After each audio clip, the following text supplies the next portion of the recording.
Welcome to Adventures in Alchemy, a podcast filled with witchy tips and true stories to inspire your magical life.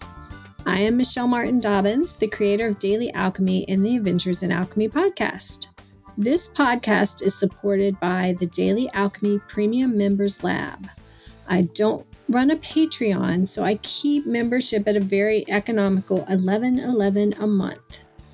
For that, you not only help sponsor this podcast, but you will receive access to 14 alchemy courses, and we add a new course each quarter, access to Reiki Level 1, 2, and Master's training and distance attunements, plus a library of audio distance Reiki healings, monthly alchemical experiments, PDFs of all my books and planners, and 15% off of everything else I sell. Also, there's a members-only Facebook group, so we can chat amongst ourselves in a private community. So when you join, I do ask that you commit to 3 months, since you are able to access and download all of the content immediately. It's $33.33 for the first 3 months, and then $11.11 every month after. I am so grateful to all the premium members who support my work, and I'd love to have you as a premium member too. If you're not already one, you can go to DAPM Lab, that stands for Daily Alchemy Premium Members Lab, dapmlab.com to check it out, or there'll be a link in the show notes. Now, on with the show, and may it be a blessing to all who listen.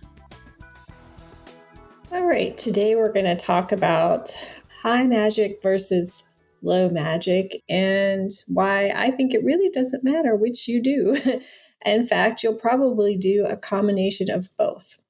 So before we dive in too much, let's talk about what is high magic, what is low magic. My definitions, I peeped around the internet a bit, and it overlaps with some people's definitions, and some people's definitions are very different. So I'm going to share with you what I think each of those are in the world of Michelle, which isn't the same as everyone else's, but that's okay.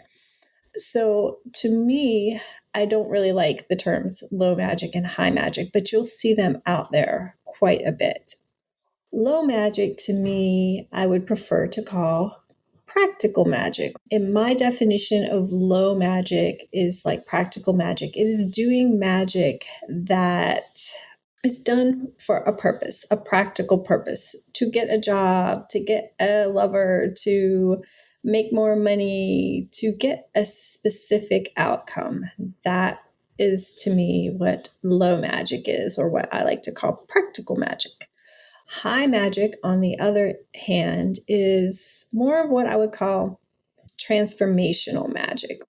It is magic that you do to transform yourself, to become a more spiritual person. And that is a goal, right? But it's not like a specific, kind of hard to nail down. It's hard to make it into a SMART goal, right? And have it, this is when I will know that I have become more spiritually evolved. It's something that you can feel, but it's not really tangible. And you can't like put a thing on it like, I now have a new job, or I got married, or I have $10,000 in the bank. So it's really where you're going after a more intangible goal, right? But an important goal in your life nonetheless. So let's talk a little bit more about low magic or practical magic. Right now, I'm teaching this to the lab members in my class. We're doing Practical Magic 101.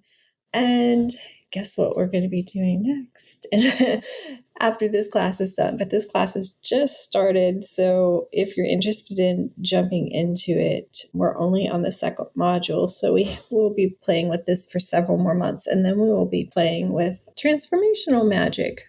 So I think almost any kind of magic can be used in either the high or low, or the practical or transformational bucket. But there are some that normally go towards one or the other. Like alchemy. To me, alchemy is more likely going to be transformational magic than practical magic. So more high than low. I just don't like high and low, because high assumes that it's like better. And to me, that's not necessarily the case. I think people have that viewpoint of if you're doing magic to get things, then it's less worthy than doing it to transform yourself. But as we talk about that, you will see that it's not necessarily the case. So let's look at low magic and practical magic. Same thing in my mind, low practical magic. So, what kinds of things do people normally do for that? To me, part of that is often working with herbal remedies or plants or the natural world, also spells and affirmations and all those kinds of things. But you usually start with a thing that you want to achieve.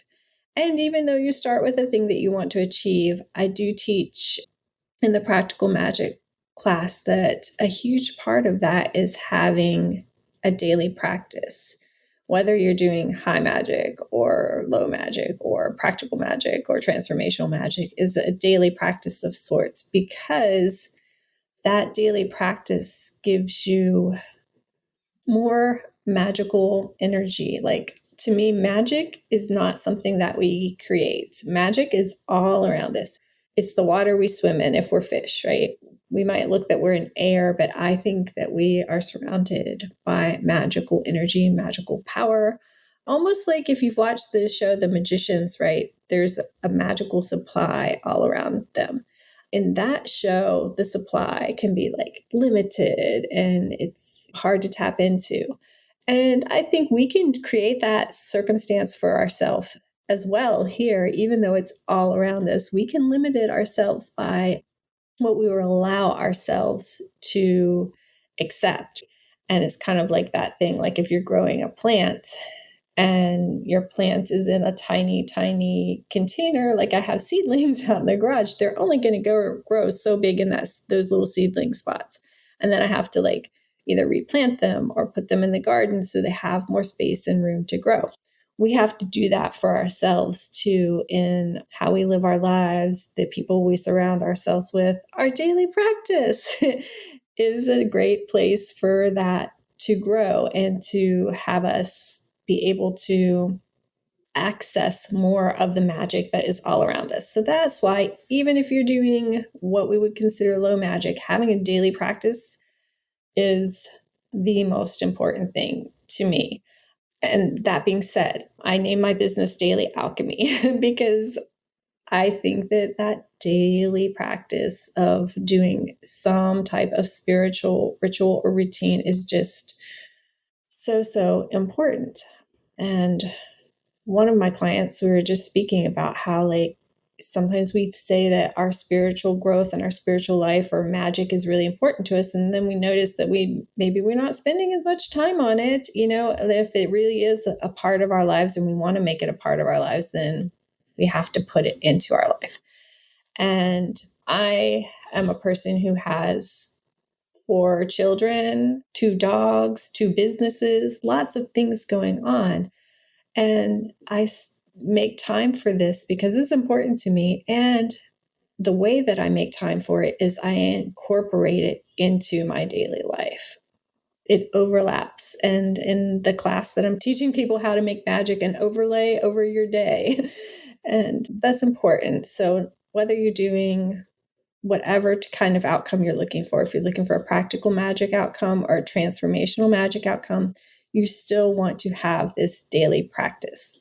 And then when you're doing more of low magic, I still think that you're going to come to doing magical things quite often. Of course, if you do magical operations in your life quite often, they won't have to be so big and crazy. And if you have a daily practice, it keeps you tuned in to what you need to do to create and shape your life the way you want it to be, so that you don't get to this point where you've been like ignoring, and all of a sudden you're like, oh, I have no money, or I'm in this bad situation. Because when you focus in on magic daily, it helps you notice what's going on around you in real life too, right? You wouldn't think that it would be that way, that focusing on magic would help you see your reality, But it's one of those lovely paradoxes that happen. Like when you're tuning in, when you're taking time to meditate every day, when you're taking time to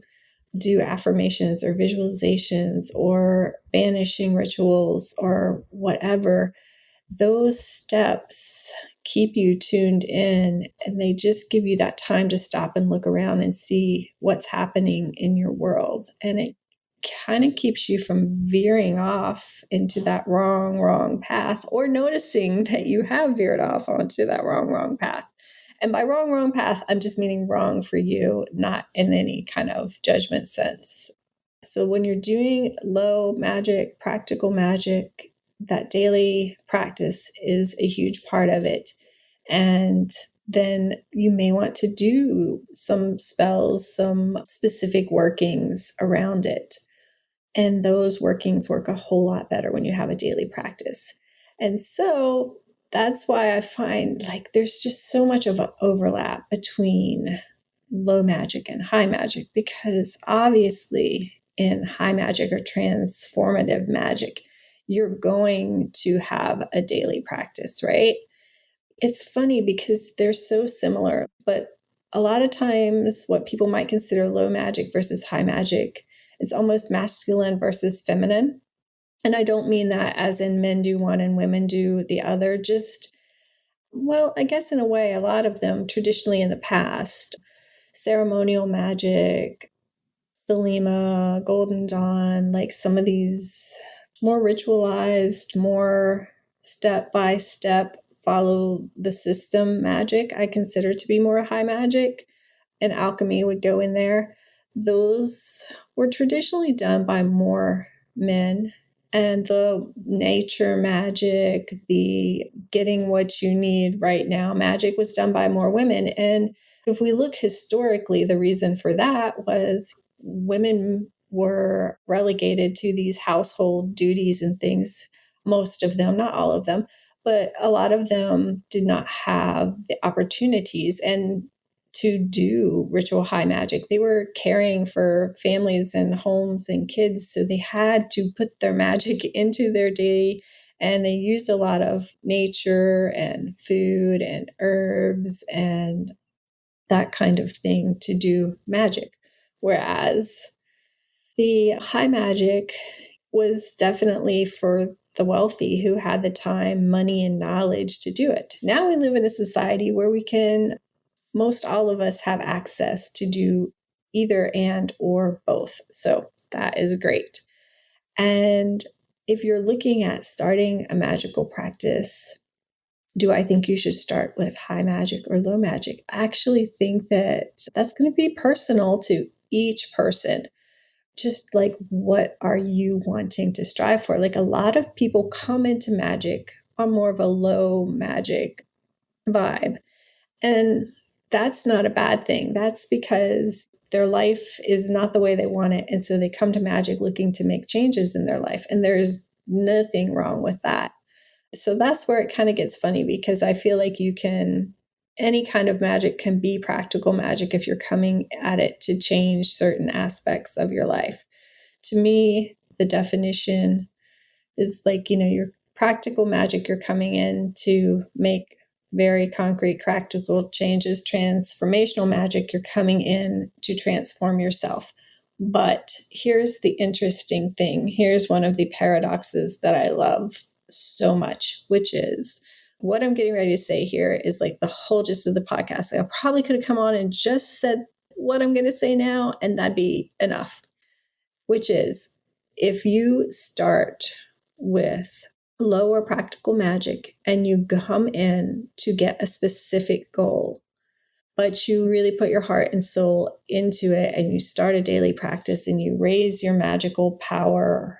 And by magical power, I just mean your ability to tap into the magic that is around you and create things in your life. It will lead you on a transformational path, and it will transform you if it's done that way. So doing low magic to get things will also give you the outcome of transforming who you are. Actually, in the book Low Magic by Lon Milo DeCat, which I highly recommend, it's a great book. he says that the only magic we can do is changing ourselves. And I find that very true. Even in the practical magic stance viewpoint, he says if you are trying to attract a certain person, when you do magic to attract that person, what you're going to do is change yourself to be the person that that person would be attracted to. And sometimes that's not a good thing, right? I don't recommend that, by the way. I'm not a fan of doing love magic to get a specific person to fall for you. Love magic to bring somebody, one of the ones, as Jeanette Ma likes to call them, into your life, that is perfectly perfect. But trying to get one specific person, especially if they don't seem to want to be with you or they're with someone else now, is not on my list of things that I would recommend. I have seen that go really painful and wonky for a lot of people. Okay, so hence being said, when you do lower practical magic to get something, it transforms you. It can't not if you actually take the time and do it properly. And by that, I mean, like, you can just grab a spell book off the shelf and say a spell. And if you've ever been a person who's done that, you go to the store, you buy the spell book, you do the candles and da da da da, and nothing happens. And you're like, well, magic's not real. That's because you probably didn't set up a daily practice and you didn't really get into how to pull in that energy, that magical energy into yourself to bring about change in your life.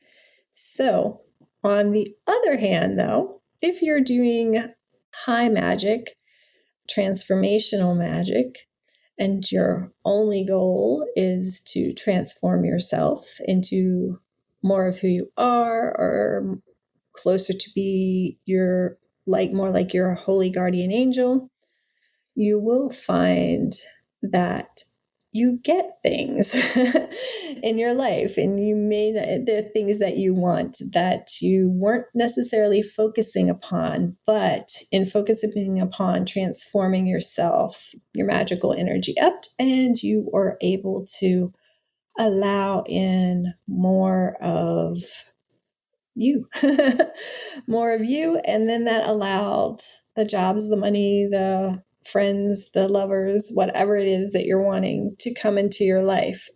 And that is kind of, if you've read The Surrender Experiment by Michael Singer, I believe it is, he did this experiment in his life basically where he spent a lot of time meditating and just surrendering into what came up for him when he did that and just kind of following that path. And a lot of times he did things that would seem counterintuitive that came to him while he was meditating, but he ended up getting a lot of really cool things happening in his life that he wasn't trying to get. Like, he started this construction business and he wasn't even planning on starting a construction business, but there was just a need for something to be built on his property. I don't know if it was a cabin, or I feel like it was some type of cabin. And anyway, he ended up being the one to become the general contractor for doing this. And then other people wanted him to do it. And, you know, he never had to advertise. People came to him and it was just serendipitous and synchronicities everywhere. And the reason that happened was because he spent so much time building up his own energetic attraction to magic and to that prima materia of the universe that we create from by surrendering, by meditating, by just allowing. And that's a very alchemical process too, as it were. And some things happened to him that were quite painful, but he kind of rolled with all of that and just surrendered to all of it. It's a great book. Highly recommend it. It's like not the way I do things all the time. It's the way I do things some of the time because I'm a big believer in the yin and the yang. Sometimes you would want to do practical magic and sometimes you want to do transformational magic. And I like to incorporate both into my practice Just like I talked recently about left hand path versus right hand path, I think this is a very similar kind of discussion because it's not either or, it's and. For me, it's and. And if you want to do just one kind of magic, I think that's fine too. And I think, as I've said, that you will still grow no matter which way you start. You will still grow spiritually if you start with more lower practical magic. And you will still get cool things happening in your life if you start with more higher transformational magic. So it's one of the lovely paradoxes of the life that we live in is that when we focus on creating change, whether it be a specific change or whether it be a more transformative changing of ourselves. Ourselves are always going to change. I definitely agree with Lon Milo DeKite on that. And also, our circumstances in life are going to change. And I don't know. I love that. I think it's a beautiful thing. And so I encourage you to play with both low magic and high magic and any kind of magic and have fun with it in life. And yeah, just keep doing what feels right to you. And sometimes adding that discipline. For me, that was the hard part of adding the discipline of jumping into some more of the transformative types of magic. And I'm still working on that, but like having a discipline around doing certain things every day. And in general, high magic or transformational magic are the roads that lead you to more of that. But that being said, if you jump in and you start where you feel led, then you'll get led in other directions. It's a winding road, and I love working with magic, with the occult, with witchcraft, with all these things because they add so much to life and they let you stop and see what you might be missing out on life. They add a richness. I think that's what it is for me. Because if I just live that mundane life without adding magic to it, I don't know, I can't do it. But on the other hand, whenever I'm looking at magic and I say, oh, I'm going to do this, this, and this, but that does not appeal to me, then that thing is now I've gotten to a point because I've been resisting actually in my own life doing some more disciplined types of ceremonial magic. Like I probably said that in a podcast just a few weeks ago that, like this is not for me, but it's a really great thing. And my daughter's like going, you need to do this. And then like it starts coming up for me. I know that like something's coming for me, not in a bad way, but just like when it's like 4 or 5 different places say, this is something you should do. This is something you should do. This is something you should do. And so now I find myself, even after just weeks ago, saying, yeah, the more regimented ceremonial magic type things are not for me, then certain things come up and they get added into my life. I don't know if you guys have that experience of what you decide that you're not going to do becomes the thing that starts poking at you and saying, this is the next step on the path for you. So this is a little bit convoluted discussion today, as I guess they all are. I do meander a bit, but I hope that you got some thinking points there and that you could just be open to exploring magic in whatever way feels best to you, whether it be low magic or practical magic or high magic and ceremonial magic, and knowing that one is not better than the other. And though they serve different purposes, they often have similar outcomes. And my tip for you would just be to dive into whatever feels good to you and to really, really make a daily practice I am working with the premium members on that currently. So if you want some support around that, you can definitely check that out. There's a link in the show notes to join that. It is only $11.11 a month, so it's very economical. And also, I'm going to be giving a free webinar on 3 ways to raise your magical power. And these are more on the practical magic end, but they can definitely be a lead into high magic. So I would invite you to take that. I'll put a link in the show notes where you can sign up for that. And it's totally free. And if you missed it, there will be a replay. So it's going to be on Thursday, the 21st of May. But look in the show notes, there will be a link. And if you're listening to this somewhat currently, you should be able to at least get the recording. All right, guys, have a wonderful day. Connect with the magic around you. Let's be change-making descendants, future exalted ancestors, and live magically in the now.